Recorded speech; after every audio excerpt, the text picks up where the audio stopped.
Welcome to Tooth Tales series.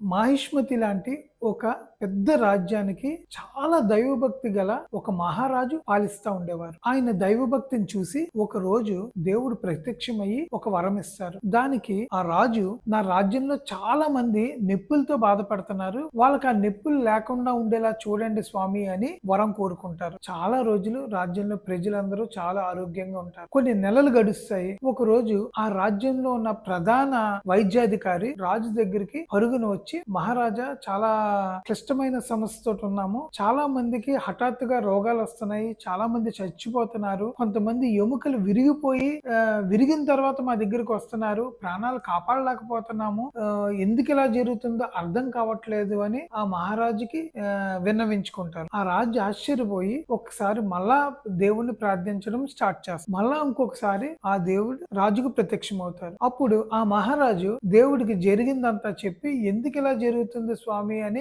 దేవుణ్ణి అడుగుతారు. దానికి ఆయన ఏం సమాధానం చెప్తారంటే, నువ్వు నొప్పి లేకుండా చేయమన్నావు గాని వ్యాధి లేకుండా అనేది చెప్పలేదు. నొప్పి అనేది చాలా వ్యాధికి ప్రాథమిక సంకేతము. అలాంటి నొప్పి వచ్చిన పేషెంట్ ప్రాథమిక దశలోనే వ్యాధి నిరోధించడానికి లేకపోతే వ్యాధిని అరికట్టడానికి డాక్టర్ దగ్గరికి వెళ్తే తగ్గిపోయి ఉండేది, కానీ నొప్పి లేని మూలాన ముదిరిన తర్వాతనే డాక్టర్ దగ్గరికి వెళ్తున్నారు కాబట్టి ప్రాణాలు కోల్పోయారు అని. దీన్ని బట్టి మనం అర్థం చేసుకోవాల్సింది ఏంటంటే, నొప్పి అనేది ప్రాథమిక సంకేతం.